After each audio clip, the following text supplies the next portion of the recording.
Boa noite a todos. Parabéns para nós, né?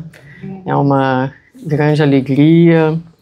Estava sentada aí há uns 10 minutos, sentindo a presença dos espíritos que estão aqui, by the way. E hoje a gente vem conversar então um pouco com vocês. Quando comecei a preparar essa palestra, realmente tive vontade que ela fosse algo que pudesse nos inspirar, que fosse assim um presente dos céus de Jesus para cada um de nós. Então a gente vai falar sobre diversidade dos dons, lembrando, eu gostaria de lembrar que essa casa ela é feita das muitas pessoas que aqui passaram e se foram, ou porque não retornaram por alguma razão, ou porque se foram para o outro lado da vida, mas que estão aqui com a gente, né? Algumas pessoas muito queridas que a gente lembra nessa hora, que são parte desse grupo, continuam sendo, e pessoas que vão e passam tempo, elas voltam, e aí desaparecem. E aí passam um tempo, voltam. Tem uns que são assim, elas têm esse movimento de ir e vir. Tem aquelas que chegaram na primeira hora, tem aquelas que chegaram no meio, na última hora, mas o que importa é que cada pessoa que vem com uma história, vem com a sua complexidade, com as suas dores, com as suas sombras, mas também com as suas aquisições, com os seus sonhos, com os seus talentos, as suas conquistas, enfim. Cada um de nós vem trazendo uma bagagem que é parte própria da nossa jornada. E aqui, em momentos diferentes, a gente se reúne, a gente estuda, a gente aprende, a gente serve e a gente cresce. Durante os anos, eu sempre fiquei pensando qual será o papel principal da Casa Espírita, e mais especificamente dessa casa. E confesso que no percurso dos anos, a minha própria ideia deste papel foi se modificando, na medida em que eu fui me modificando ou envelhecendo, né? E a gente vai mudando a nossa perspectiva. E hoje eu diria que eu penso que o papel principal dessa casa é a conexão. É ajudar-nos a nos conectarmos conosco mesmos, com quem nós somos, com o nosso próximo, com Deus e com o sentido das nossas vidas.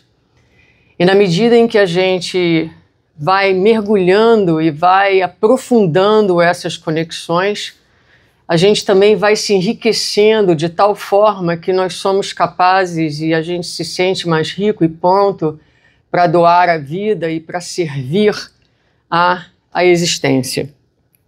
A questão 115 do Livro dos Espíritos diz que os espíritos dizem a Kardec que Deus criou todos os espíritos simples e ignorantes, ou seja, sem conhecimento, e deu a cada um uma missão, com o objetivo de esclarecê-los e conduzi-los progressivamente à perfeição pelo conhecimento da verdade.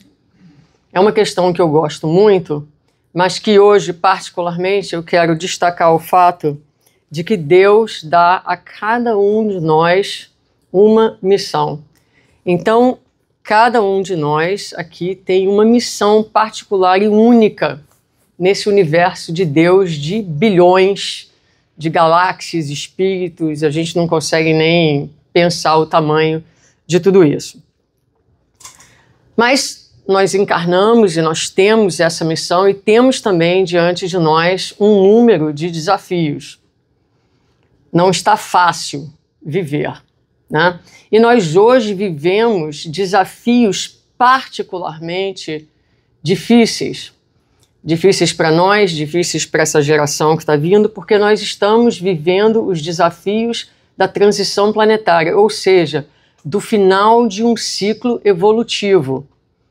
Daí, o tamanho da bagunça, o tamanho do caos aparente que a gente percebe lá fora, mas percebe também dentro da gente. E parte desse momento de fim de ciclo evolutivo é que nós vamos vendo no mundo uma polarização dos movimentos, das criaturas, polarização que acontece em nós quando nós olhamos para nós mesmos e nós, em algum momento, dizemos: eu não sou uma pessoa boa, eu não presto. Em outro momento dizemos: não, eu sou bom. E esse movimento de polarizar e de julgar e de dividir a gente faz quando olha para o outro. Então aquele que não pensa como eu é o mal, é o meu inimigo, é o perdido, é o enlouquecido, e eu sou o são, o bom, o justo. E assim a gente tem vivido numa perspectiva muito simplista, muito infantil, porque na verdade o ser humano é complexo. Na verdade, a pessoa que parece ser a mais oposicional à tua posição, ela tem uma riqueza, tem uma complexidade, ela também tem o bem, ela também tem a luz. Mas a gente parece que age e percebe o mundo como uma criança que diz presta e não presta. E para de ver a riqueza e a possibilidade e os talentos e a luz que há em todas as criaturas. Então há essa dicotomia que acontece em nós e acontece através de nós, acontece para fora de nós. Ou a pessoa está comigo ou ela está contra mim. Se ela difere ou diverge, ela já é meu inimigo, já deixa de ser o meu irmão. Jesus falou de tudo isso para a gente no sermão profético. Ele falou do fim dos tempos. E nós, dentro da Casa Espírita, nós escutamos, muitos aqui já escutaram palestras, por exemplo, sobre a parábola dos talentos. Já escutamos aqui também, alguns talvez, uma palestra que tenha falado sobre ou tocado na parábola das 10 virgens.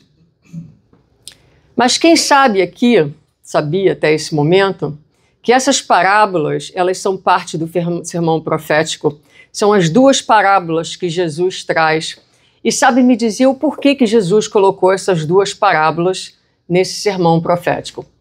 Qual é o papel dessas parábolas dentro do contexto que encontramos no Evangelho de Mateus 24, 25? Então a gente vai olhar um pouquinho essas parábolas e a nossa reflexão de hoje vem naturalmente do Evangelho, do Livro dos Espíritos. No livro Em Busca da Verdade, Joana de Ângeles tem um capítulo inteiro sobre a parábola dos talentos, do semeador aos talentos, uma obra fantástica de Sérgio Lopes, com uma interpretação bem completa dessas parábolas. E o livro E o Verbo se fez, Parábolas, de Haroldo Dutra Dias, que também é uma preciosidade. Então vamos lá, vamos começar com a parábola das 10 virgens, que está em Mateus 25. Vamos ler a parábola em pedaços e comentá-la. O reino dos céus será, pois, semelhante a 10 virgens que pegaram suas candeias e saíram para encontrar-se com o noivo. 5 delas eram insensatas e 5 eram prudentes. As insensatas pegaram suas candeias, mas não levaram óleo. As prudentes, porém, levaram óleo em vasilhas junto com as suas candeias. O noivo demorou a chegar e todas ficaram com sono e adormeceram. Então, como a gente sabe, as parábolas de Jesus, elas são cheias de alegorias. E aqui há algumas palavras importantes da gente entender para que a gente possa extrair o sentido da parábola. Então, Jesus fala do reino dos céus, que é esse estado de alma que nós estamos querendo alcançar. Ele é semelhante a 10 virgens que pegaram suas candeias. Então, a candeia é um portal de luz, né? É importante, então, a referência da candeia, porque Jesus fala dessa luz que não é a luz externa, ele está se referindo à luz interna. Porque a parábola começa falando sobre o reino dos céus. E quando Jesus fala do reino dos céus, em todas as passagens do Evangelho, ele diz de forma bastante clara que o reino dos céus está dentro. Então o reino dos céus é como um tesouro que estava enterrado no solo. O reino dos céus é como o peixe dentro do mar, está sempre dentro. Então aqui ele se refere a uma luz que é uma luz interna. E elas saíram para encontrar-se com o noivo. Isso é parte de uma tradição do judaísmo, onde quando ia haver um casamento, as amigas da noiva esperavam o noivo na porta e entravam com o noivo para encontrar com a noiva.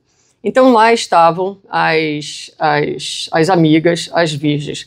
5 delas eram insensatas e 5 eram prudentes. Então, as insensatas pegaram suas candeias, mas não levaram óleo. Então, o óleo, é importante que a gente entenda o que é o óleo. O óleo é exatamente aquilo que vai alimentar a luz. Então, na nossa perspectiva, o óleo é o nosso esforço. O óleo é o nosso trabalho. O óleo é o nosso compromisso. Então, no esforço da autossuperação, no esforço do autoconhecimento, no esforço do serviço, nós alimentamos a luz interna, que todos nós somos em essência.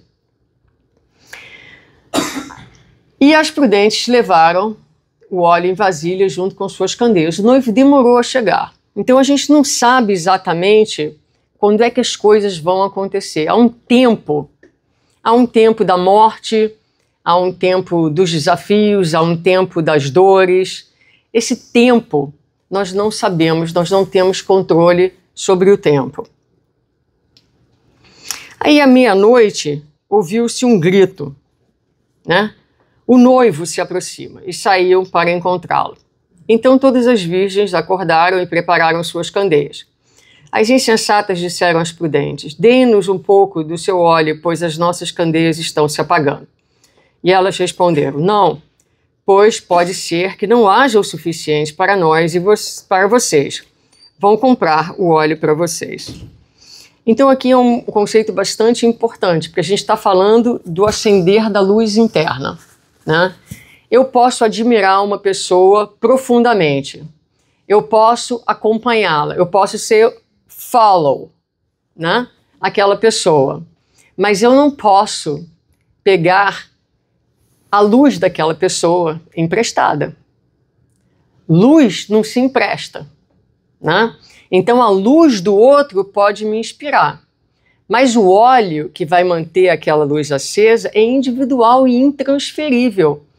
É parte do trabalho, é parte do compromisso que cada um faz ao acordar a cada dia, é parte do esforço que a gente coloca nessa empreitada. Aquele que a gente olha e que admira e que diz: "Nossa, que luz!", aquele está no esforço, ele fez um trabalho. A luz é uma conquista, ele tem um óleo que mantém, ou seja, ele não só acendeu a luz, mas ele se mantém no trabalho, se mantém no esforço, porque é essa perseverança que garante o óleo, que não termina e que acende essa luz interna. Então as prudentes responderam: não posso te emprestar, né? O meu esforço, ele é intransferível. E saindo elas para comprar o óleo, chegou o noivo. As virgens que estavam preparadas entraram com ele para o banquete nupcial e a porta foi fechada. Mais tarde vieram também as outras e disseram: "Senhor, Senhor, abra a porta para nós." Mas ele respondeu: "A verdade é que não as conheço. Portanto, vigiem, porque vocês não sabem o dia e nem a hora." Então, chegou o noivo, aquelas que estavam preparadas, entraram para o banquete nupcial. Não há nada mais...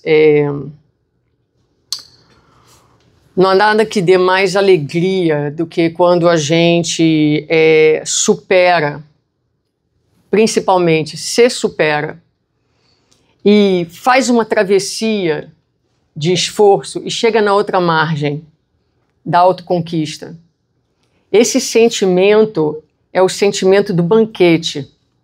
É um sentimento de uma alegria, de uma união com aquilo que a gente verdadeiramente sabe ser o caminho, a verdade e a vida, né? No cumprimento das leis. É uma sensação insubstituível.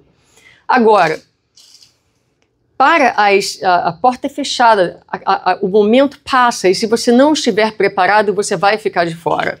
Foi o que aconteceu com as virgens que não estavam preparadas. Então, 5 entraram e 5 ficaram de fora.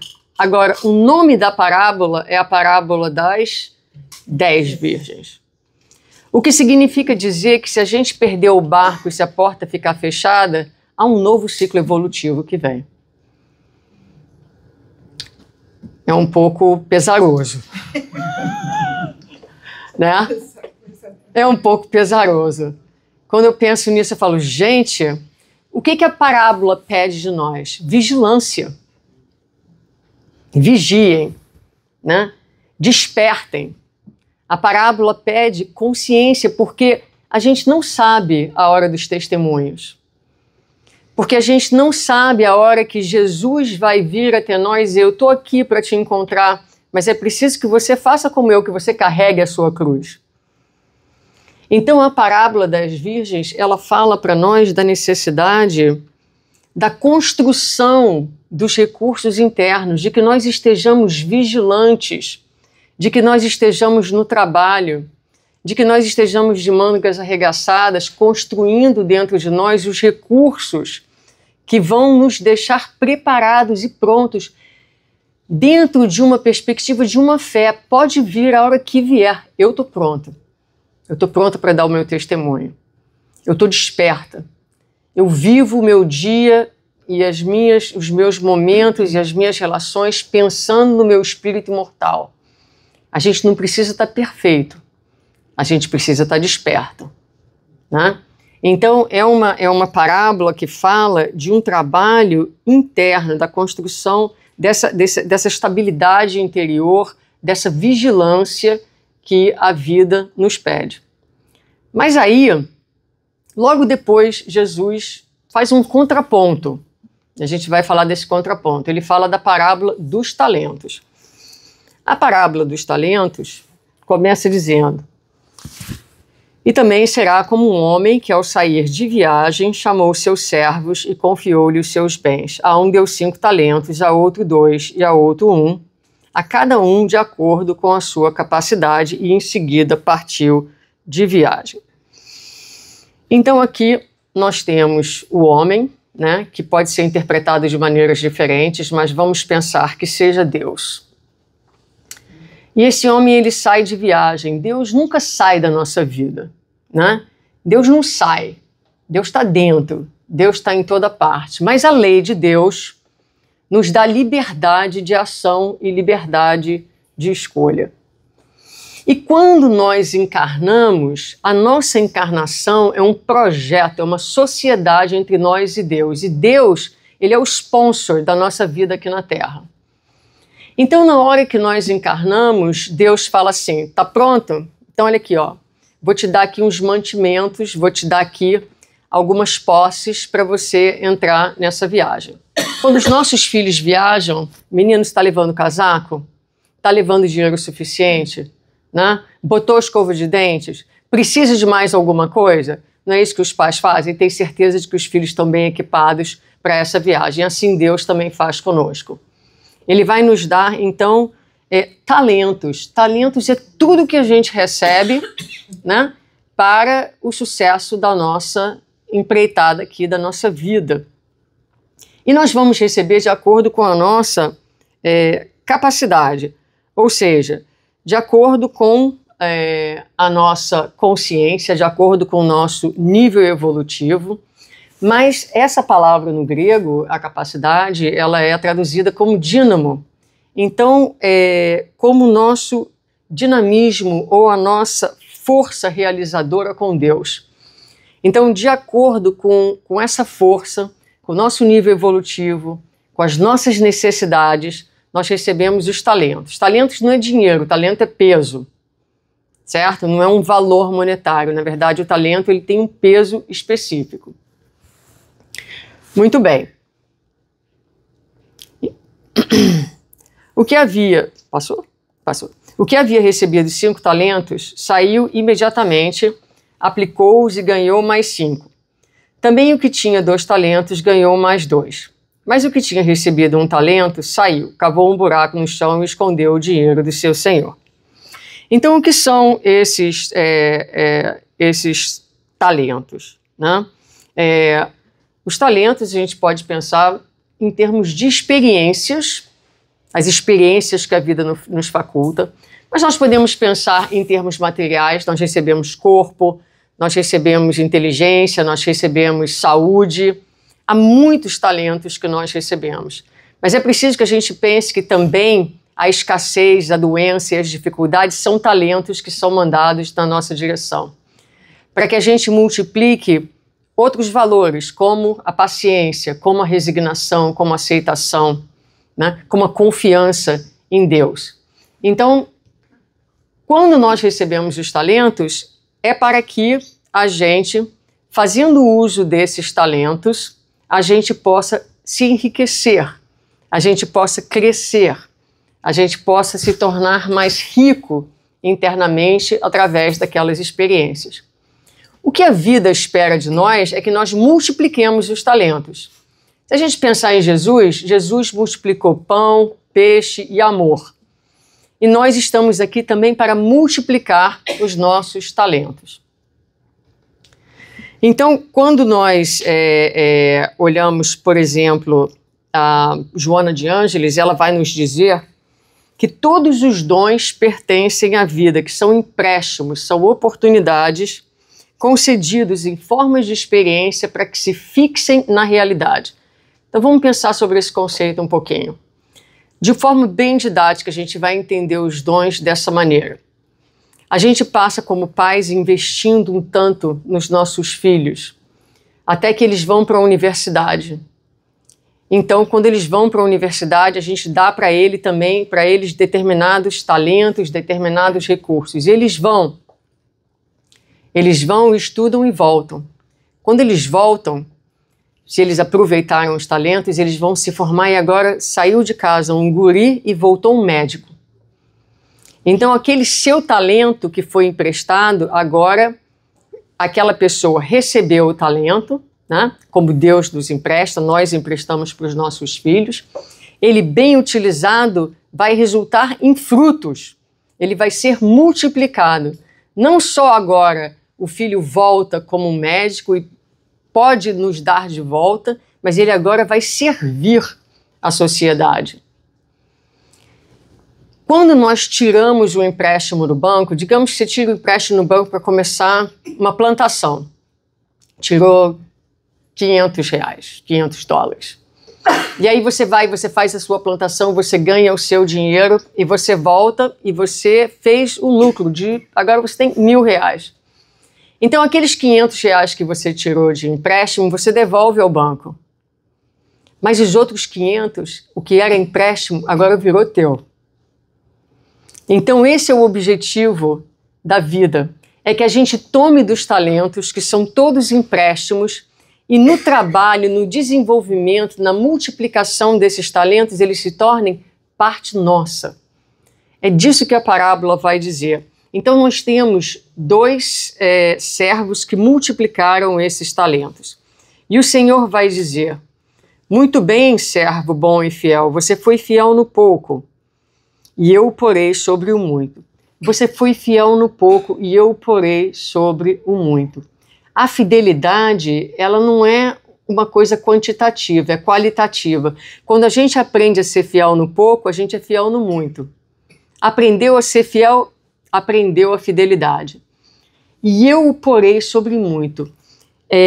Quando Jesus fala, eu o porei sobre muito, ou em outras traduções, eu o constituirei sobre muito, quer dizer que a partir desse momento, aquele talento virou uma aquisição tua. Agora é teu. Agora é parte da tua constituição, né? Venha e participe da alegria do seu Senhor. Então, uma sociedade que deu certo, Porque Deus nos deu os talentos e nós agora multiplicamos esses talentos, fizemos dele parte das nossas virtudes e há um gozo, né?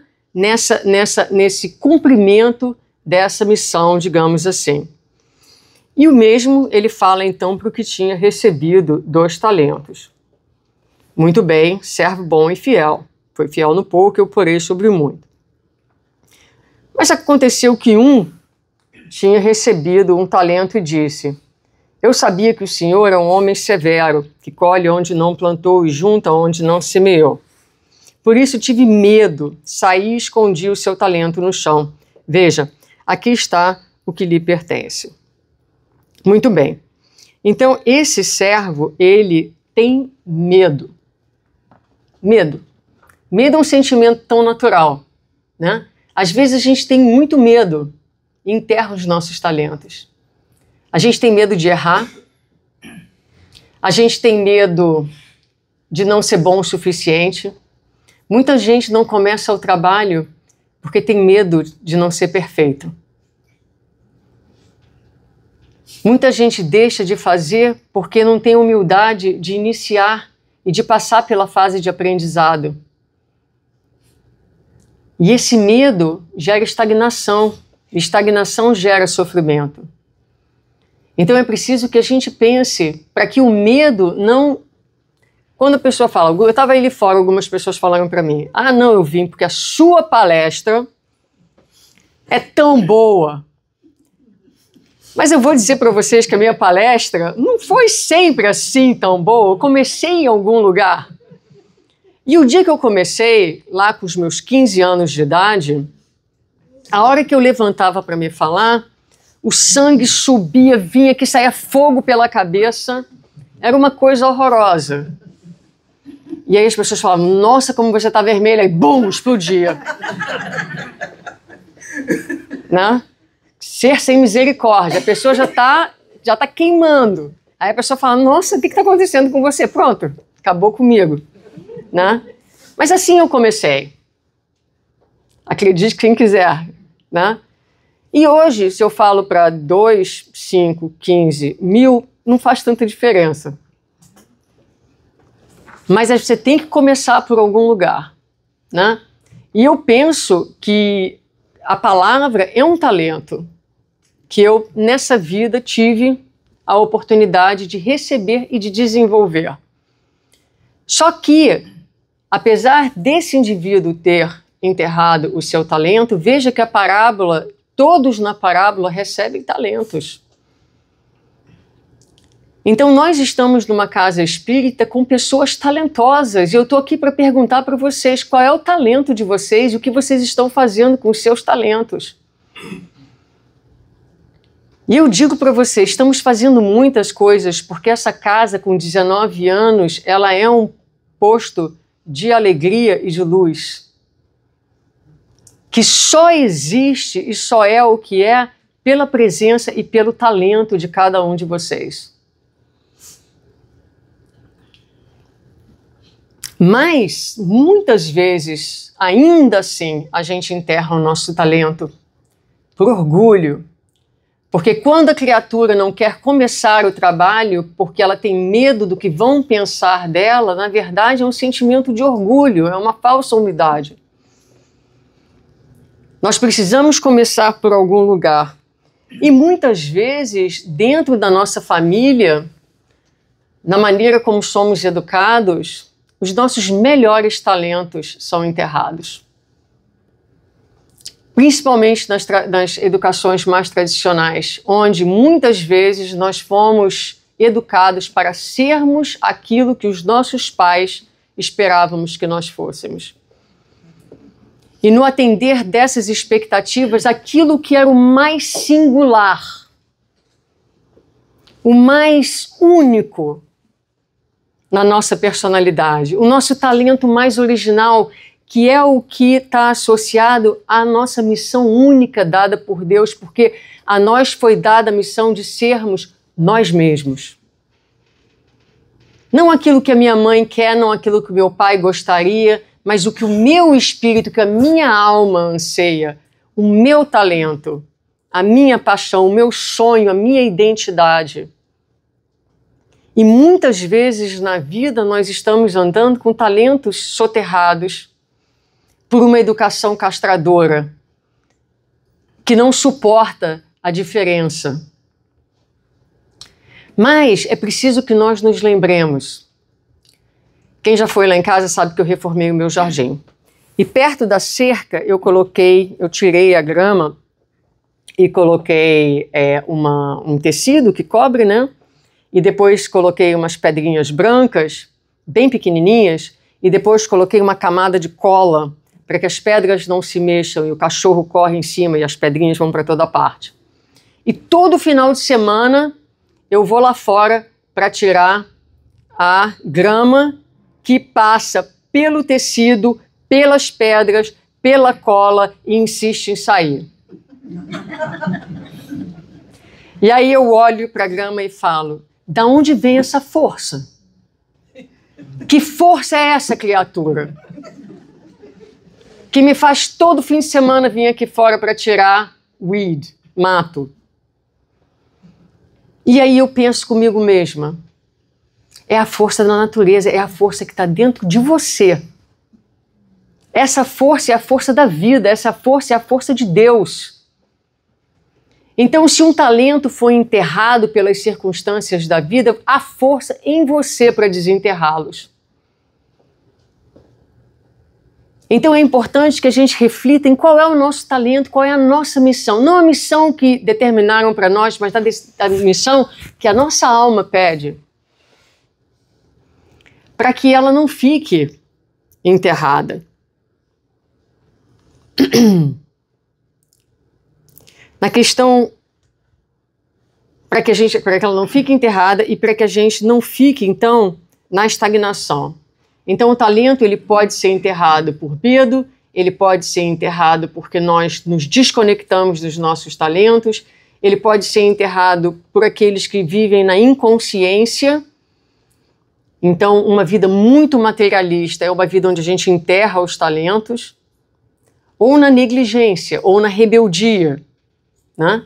Onde a gente até já sabe o que precisa estar fazendo, mas se distrai e enterra os nossos talentos. E enterrando os talentos, a gente se enterra na existência. E aí vive a dor e o sofrimento da estagnação. Porque quando nessa sociedade com Deus a gente encarna e nos são dados os talentos e a gente não usa os talentos, ao invés de multiplicar, ao invés de dar, ao invés de servir, nós criamos para nós mesmos um estado profundo de vazio e de carência. Então um rico, por exemplo, que tem dinheiro, que tem possibilidades e que usa somente para ele mesmo, é um rico pobre. Ele é rico materialmente, mas ele tem uma vida empobrecida. Porque o dinheiro é um talento para ser utilizado e para que faça com que a vida das pessoas que ele atinge melhore. É um talento para ser colocado a serviço da vida. E o Senhor então respondeu, servo mau e negligente, você sabia que eu colho onde não plantei, ou seja, a lei de justiça, ela se aplica em toda parte. Então você devia ter confiado meu dinheiro aos banqueiros para que quando eu voltasse, o recebesse de volta com os juros. Porque a quem tem, mais será dado e terá em grande quantidade, mas a quem não tem, até o que lhe tem será tirado. Então os talentos podem ser tirados. E lancem fora o servo inútil nas trevas, onde haverá choro e ranger de dentes. As trevas, o choro e ranger de dentes, não é nada externo, é o estado interno da criatura que desperdiça, né, essa possibilidade de crescimento e de enriquecimento na existência. Na questão 805, os espíritos vão nos explicar que Deus permite esses diferentes graus de desenvolvimento, permanece em contato, para que os mais adiantados ajudassem os mais atrasados e para que, necessitando uns dos outros, todos compreendessem a lei de caridade que deve uni-los. Então, como eu dizia, esse centro não teria feito 19 anos se só tivesse eu aqui dentro. Isso é certo. Isso é certo. Porque eu não sei fazer brigadeiro, não sei fazer quinoa, entendeu?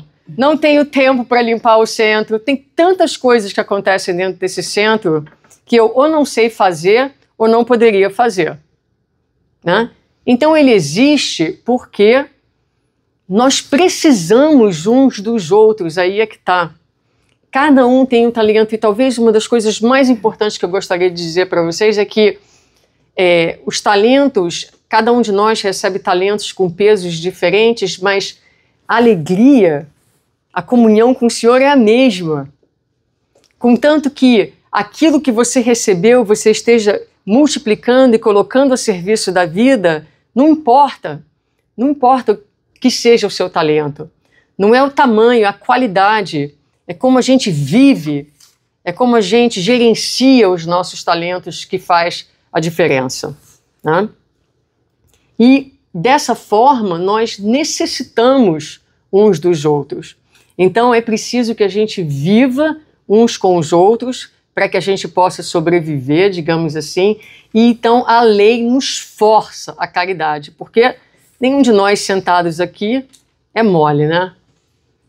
Nós somos difíceis, mas porque a gente precisa um do outro, porque a gente acha que esse sendo tem um valor inestimável na nossa existência, porque a gente já está cansado de dizer que vai servir ao Senhor e perde o trem, a gente fez um compromisso de aqui ficar e de nos suportar e de nos perdoar, de nos tolerar, dia sim, dia após dia, não é?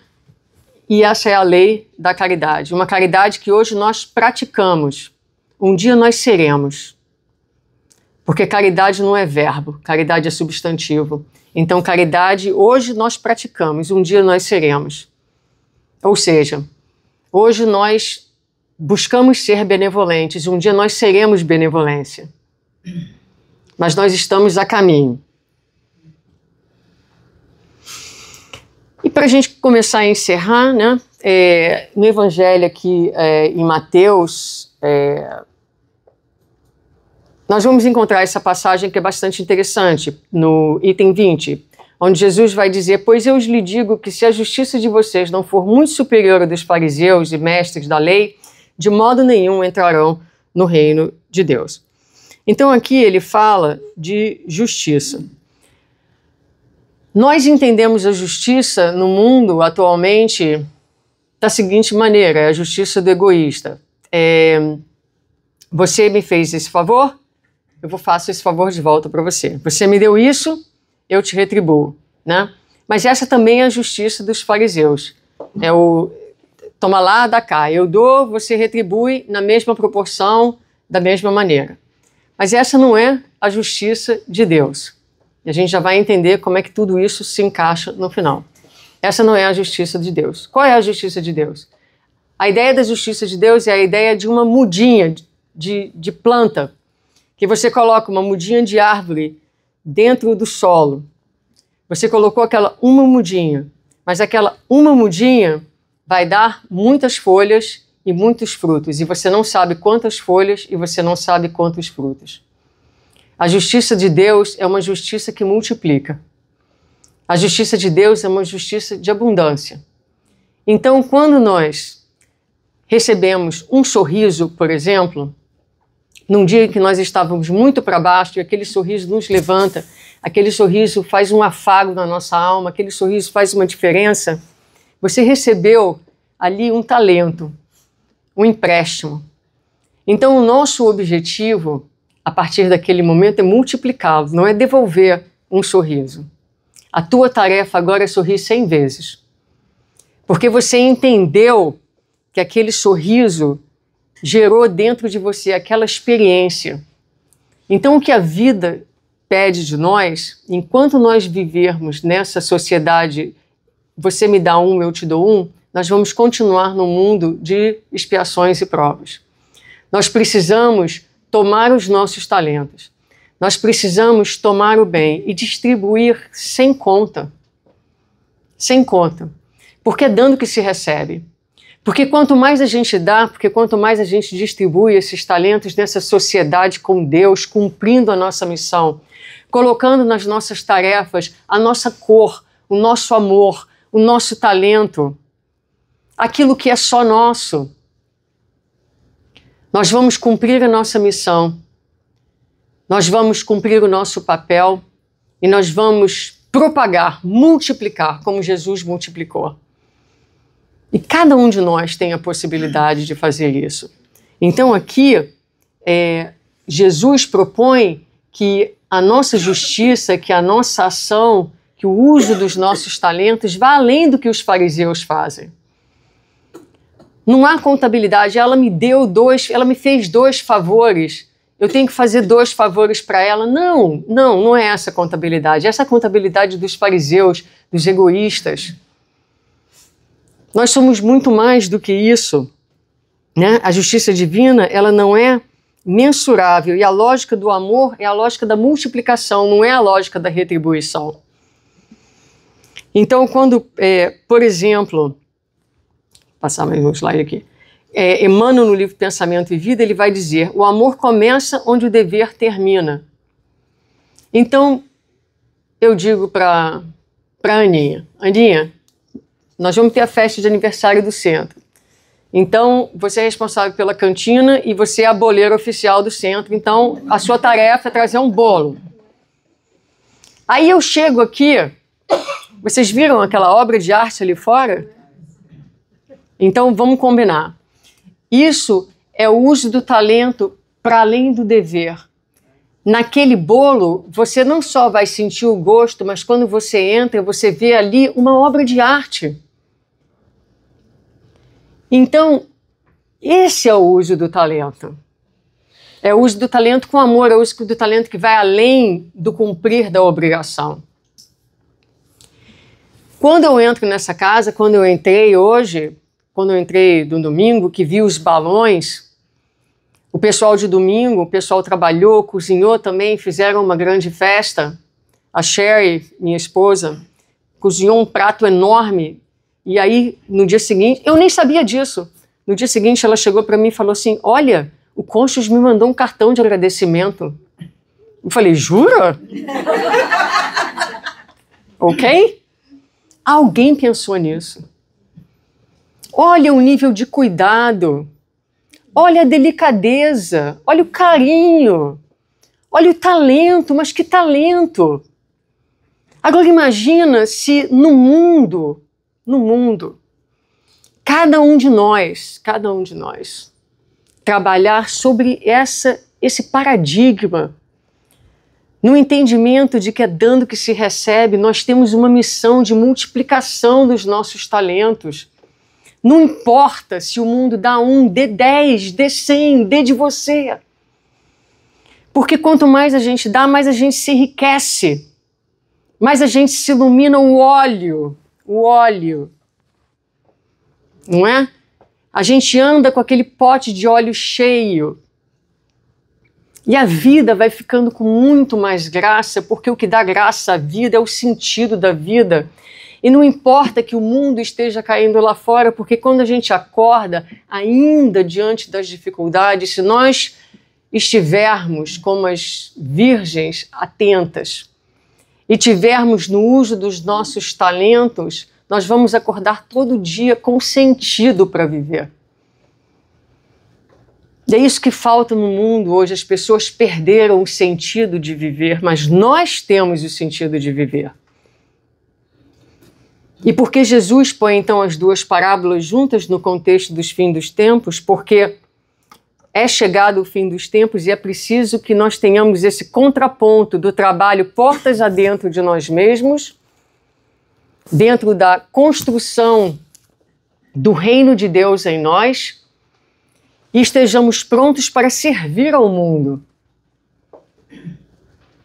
Porque se nós servimos ao mundo sem fazer o trabalho interno, será como construir um hospital no qual nós vamos terminar sendo pacientes desse hospital. Porque construímos por dentro, mas faltou a construção da estabilidade interna. E se nós investimos todas as nossas cartas na construção do reino de Deus dentro de nós, mas não operamos, seremos como aqueles que têm fé, a fé inoperante, a fé sem obras. Então, quando Jesus fala das duas parábolas, é porque diante das dificuldades imensas que temos diante de nós, é preciso que nós trabalhemos tanto portas adentro de nós, quanto portas afora de nós. E o Centro Espírita, então, aqui nós temos as leis, ali é você. E o Centro Espírita, por que esse lugar é um lugar tão abençoado? Porque ele possibilita a cada um de nós o trabalho interno, quando nós aqui chegamos, muitas vezes ignorantes, e aqui nos reunimos então para estudar, para refletir, para participar dos cursos, e dessa forma trabalhamos no esforço, na construção. O reino de Deus é como as 10 virgens. Então, essa parábola fala das construções internas. Aqui na Casa Espírita nós aprendemos o Espiritismo, a filosofia espírita, que vai nos ajudar a entender a vida, a ter uma fé raciocinada. Vai nos falar da necessidade da vigilância, da observação no nosso próprio comportamento. Vai falar da necessidade do esforço, da superação de nós mesmos, dando-nos preparo, resiliência, fé e estabilidade. Quem já ficou em pé em um barco, num mar que está meio agitado, e você tenta andar de um ponto para outro e haja equilíbrio. Então o Centro Espírita dá a gente essa estabilidade. O barco pode estar mexendo, mas a gente tem força, a gente tem equilíbrio, a gente tem flexibilidade para ficar de pé. Tá bom, se vem uma onda forte a gente cai, mas a gente levanta, tem força para levantar, não é? Então, dá a gente esse patamar das virgens atentas, das 5 virgens atentas, e ao mesmo tempo nos prover a possibilidade do uso dos nossos talentos, desse dinamismo que vem dessa conexão com Deus, das nossas aptidões, através das relações e do serviço, porque as nossas relações são bem trabalhosas, né? São bem difíceis. Mas eu gosto de dizer que esse é o trabalho principal. Nós vivemos uns com os outros exatamente para que a gente trabalhe, para que a gente coloque os nossos talentos. Então aqui, alguns de nós é mais paciente, alguns de nós é mais tolerante, alguns de nós é mais misericordioso. E a gente vai então unindo essas virtudes e juntos vai se ajudando. Esse é o trabalho, a gente vai desenvolvendo os talentos morais, né, que nos são dados. E o serviço que todos nós aqui fazemos e fazemos de forma tão maravilhosa, né? Então, essa é a mensagem da noite de hoje, né? É uma alegria estarmos aqui comemorando 19 anos. É bastante tempo.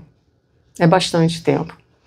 E a casa cresce, não necessariamente em números, mas a qualidade do trabalho, a dedicação, o compromisso, o cuidado, o carinho, o capricho. É tão perceptível. E qualquer pessoa que atravesse aquela porta, quando entra aqui nesse ambiente, sente a vibração. A vibração é resultado do compromisso, dos talentos, do esforço de cada pessoa que aqui opera. Ou como um espírito amigo gosta de dizer, as abelhinhas operantes, trabalhadoras desta casa, que somos todos nós. Então eu chego, recebo os abraços, mas eu digo, mas parabéns a todos nós. Parabéns à nossa casa, parabéns à nossa jornada. E, acima de tudo, muito obrigada.